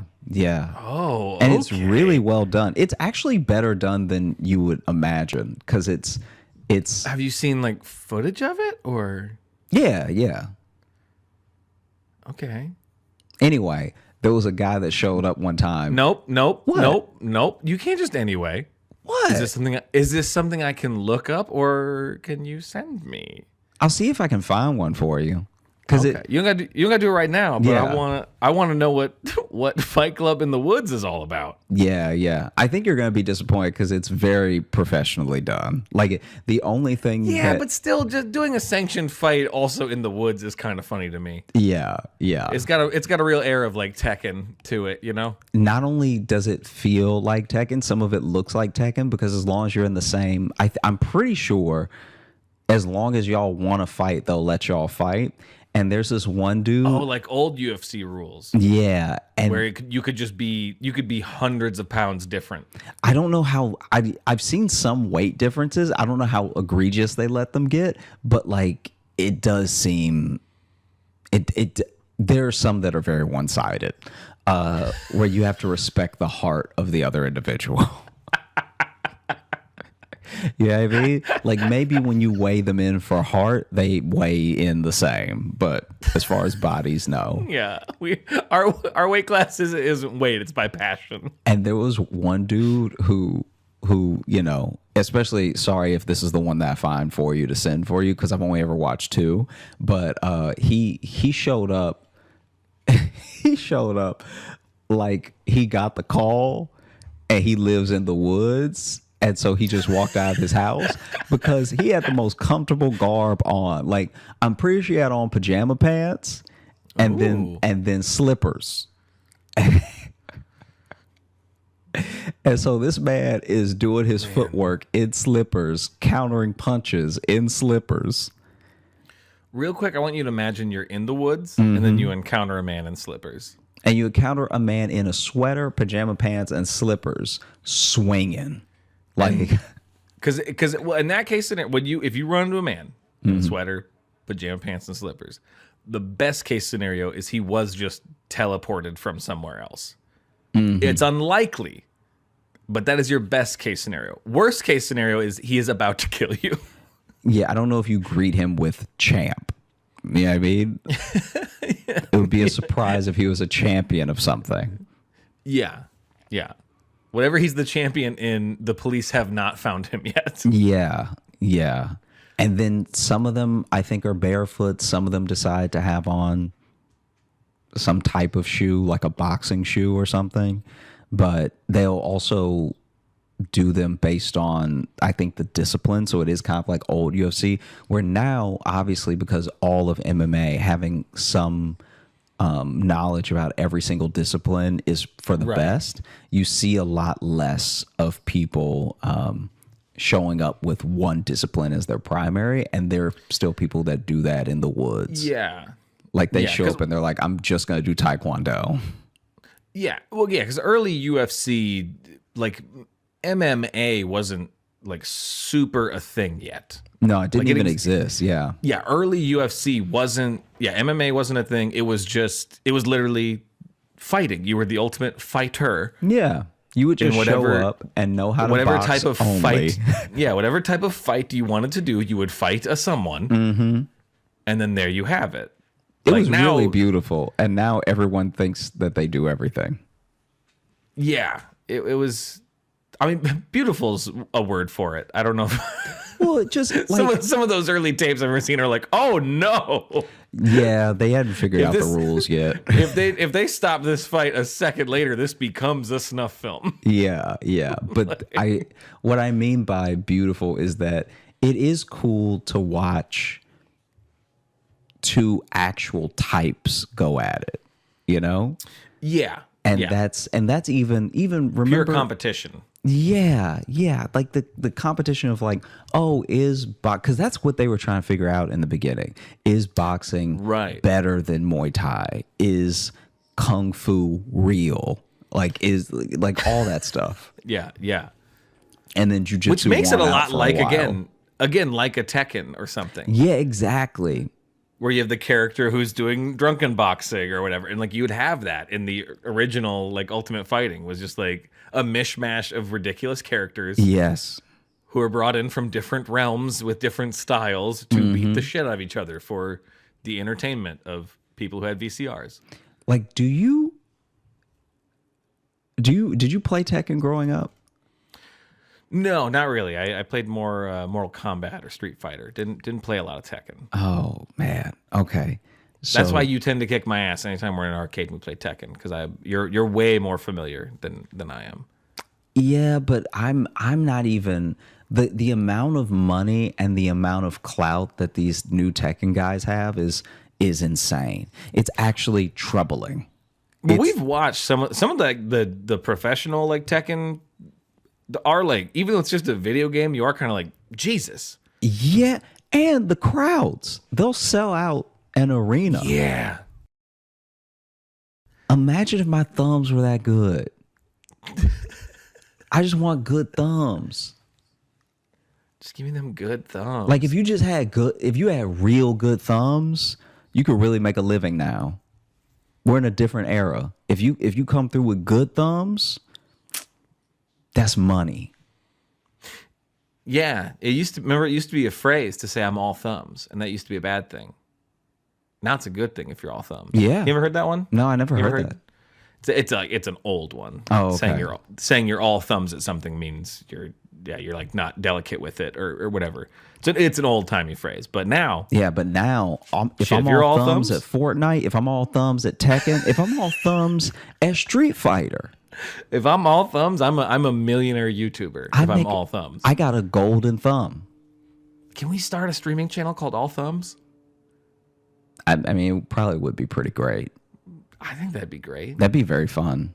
And we could do even like the old games, because you forget how, man, people who made games back in the day, so like Namco, Sega, all these places that made games back in the day didn't give a damn about kids. No. All those games were so hard. Like, so fucking hard. Like so hard. Past level 3, they were like unplayable. They just wanted your quarters. Yeah. They didn't want you to have a good time. They wanted your quarters. It was a shakedown. It was kind of being held upside down by your ankles. Yeah. Is what some of those games were. Which I meant to text you, actually, speaking of old games. The Nintendo Switch, which we play every now and then, we're together on the road. They just added GoldenEye. So I got GoldenEye now for us to... It looks like people about to get popped. Yeah. It's about to... Our next video game video we make for Patreon is about to be fucking petty. I don't even remember how to play. All slappers. Oh, I'm always bad. Because it's always, especially, the aiming is so horrible in that game. I'm never used to it. Because I didn't own it when I was a kid, but all my friends had it. So I played it a lot and we get used to it. But it's not one I have a muscle memory for. Oh. I am not all thumbs with GoldenEye. Yeah. In the good way. I'm all thumbs in the bad way. Yeah. It is funny how... Do you remember the Nintendo 64 controller and how that was built? Yeah. It felt like a prank. Exactly. It's like, looking back on it, there's so much nostalgia for the cartridges and for the controllers and everything. But I remember when I got it for Christmas. Maybe I don't know. Maybe I was only a year late, but like I finally got one. I remember that and just being like blown away. And I got like 2 games with it, and I was just like, I was losing my mind, right? Yeah.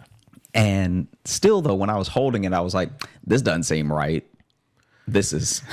Well, there's like 2 different ways to hold it, because you have the 3 like prongs. Like some games you kind of need to be in the middle on the thing. The other one you need to be sometimes on 2. I don't know. I always had to relearn how to use that controller every time because I never owned one. But you owned an N64? I owned a Nintendo 64, and then I didn't own another gaming system for years because it was just, I did not have the money. And finally, I won a PS2. Oh, we talked about this on something. It was a video I think we did. Yeah, and then that was the last thing that I owned. What'd you win it in? What'd you win a PS2 doing? It was a walk run event or something. And I got the most signatures for like me doing 3 miles. Or I'm trying to remember what it was. But it was something like that where I needed signatures and I needed people to pledge, $5, $10, whatever. And I just put in work, because in my head I was like, this is the only way that I'm gonna get a PS2 ever. Wow. In my mind, I wasn't even gonna grow up and buy my own. I was like, if I ever want one, it has to be now or never. It has to be this. Yeah. That's an awesome way to get it, though. Yeah, and I remember it was like one of my. It was honestly like one of my. When you talk about top 100, because I won't put it in the top 10 because that sounds too sad. But like one of my top 100 favorite memories. Oh no, that was my camera. That your camera turning off? Yeah. but one of my top 100 just favorite memories, period, Yeah. was In the video, we'll just put the wood guy from Tekken Moko Jin. on your half of the video. It'll be that guy. And I brought it home, and I remember it played DVDs, and up until then, my mom and I couldn't watch DVDs because we didn't have a DVD player. Oh, okay. And they were too expensive to buy, and so there was just all these movies that were passing us by.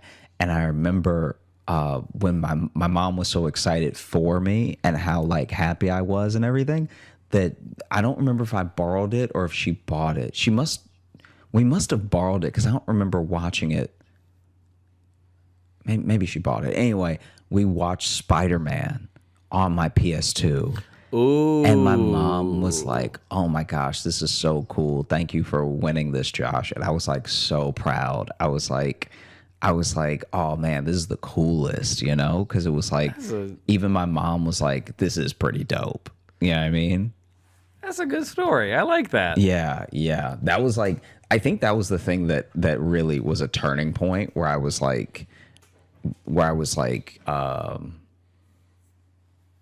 anything to like take care of my mom or anything that my mom needed. I was like, ever like that, like that, and then the groceries. So you kept buying her PS2s, and she's like, "Honey, this is not. Yeah, this isn't helping. This is not. You took the wrong thing from this. I don't need all these PlayStation 2s." Yeah, but no, I was like, bringing in the groceries for my mom one time, because one time I just surprised her because I was still fairly young. I was like kind of little, and we actually didn't get that much. And so she was getting out of the car and opening the door, you know? And when she turned around, I was right behind her with all 4 bags that I could not carry. Like I was just like, "Ah!" Like I was going to give myself a hernia. And she was like, like it was so heartwarming for her that I was like, "Oh, then I need to do this all the time." And I think that PS2 thing really was like a turning point where I was like, "Oh yeah, I like taking care of my mom, and I like doing my best to like, I don't know how you describe it, but like anything I can do to spoil my mom, I'm always very excited to do because it gives me that same feeling as I had with that PS2, because it wasn't that bad, but just not. This is gonna sound melodramatic, but like it was starting to affect me a little bit of like not even having a DVD player, because now I don't even know what anyone's talking about. Like when it comes to you're missing movies, a lot of pop culture at that point, dude. It's like you don't want to ever not have money to the point where you're not from now. Do you know what I'm saying? Yeah, you're so broke you're from before. Yeah, I get that. Yeah. I get that. So that was one of my big things. Yeah. Where I was That's so great too, because especially in that era of like the PlayStation 2, like that was the, you know, there was like a decade there where it was constantly talking about, you know, having video game systems like that were ruining children, you know, and there was, you know, putting time limits on it, making sure your kids weren't going to be psychos or whatever, you know what I mean? So the fact that you had the complete opposite experience where your mom was like, "This PlayStation 2 fucking rules." Yeah. That's it's really great that you had the opposite experience to that in every way. Yeah. Yeah. Absolutely. That your mom was like, "I'm so glad you got this." Yeah. Yeah. Because I mean, Tony Hawk Pro Skater, I was playing all of it. I was up on all of it by then. PS2 was a good system. PS2 was a really good system. And it's easy. Some of my favorite games are still on that system. Yeah, it's easy to get nostalgic over it, but I think genuinely what also makes it great is someone pointed this out to me last month. Actually, it was while we were in Denver. A friend pointed out to me that one of the reasons we hold those games in such high regard is because it was our last time owning games. Like physical copies? Physical copies, because the thing that could happen, I'm not saying it will, I'm not saying it's like some conspiracy theorist thing, but I'm just saying, like, what could actually happen now is that if something happened to like a database or a server or, you know, whatever with a gaming system, you might not be able to play a game that you own. Yeah, because especially now, like, you know, I'm even behind a little bit because I have a PS4 and not a PS5, and it's like, I think I own 3 hard copies, but I own like a shitload of games on it. Like, yeah, if the computer decides I don't get those anymore, that's the decision. And updates. There were no updates. It was like they made a good game and then they put it out. I think it's also, that was the perfect generation of where games started getting more, I guess, more specialized. I'm not sure what the right word is, but like they were getting, you know, that's when we started having like the dual stick stuff. Like you started having doing, you know, using one to move, one to look around kind of stuff was in that generation. And I realized if you miss that generation, people who didn't play games during that generation and you give them a game now, they freak out. They have no idea how to handle games now, because I've done that where I didn't realize, I'm like, oh, if you didn't grow up playing games and you try to sit down at a game now as like someone our age, your brain almost can't comprehend it. Yeah. And so much of it stems from like that era of console. You know what I mean? Absolutely. So it's like, if you didn't get used to it, because that's like Jess, even she gets, if anything first person or any game that has a camera that moves, she gets sick if she watches it. Yeah. Because she didn't play those games then. It's like you have to, because I'm like, why wouldn't you get motion sick? I've just done it for years. Yeah. No, I'm with you. You know? I'm with you. Well, dude, are you ready to open up the mailbag? Give me 1 sec. We're about to do that. Hi, Jess. I heard her coming. Do you need to walk through quick? Because sometimes she's... I've got a fun story you guys could talk about. Well, we're about to wrap this episode up, but if you... What happened? Have you ever heard of a milk and molasses enema? No. Woogie boo. Woogie boo is what he said. A milk and molasses enema? Yeah. That sounds like, you know, when they clearly run out of names for like specialized IPAs, and they're like, oh, this is demon anus fist, and you know what I mean? They just start putting words together. That's what that sounds like. Yeah, it works. Ugh. That's what I was cleaning up before I came home. That's what I was cleaning up before I came home, she just said. Okay, thanks for stopping by, hon. You're welcome. I love you. Love you. Your job's gross. I'm glad you do it, but everything's bad about it.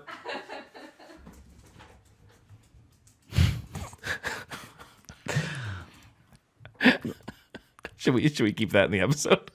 Let's let's do it. Let's oh God, open up the mailbag.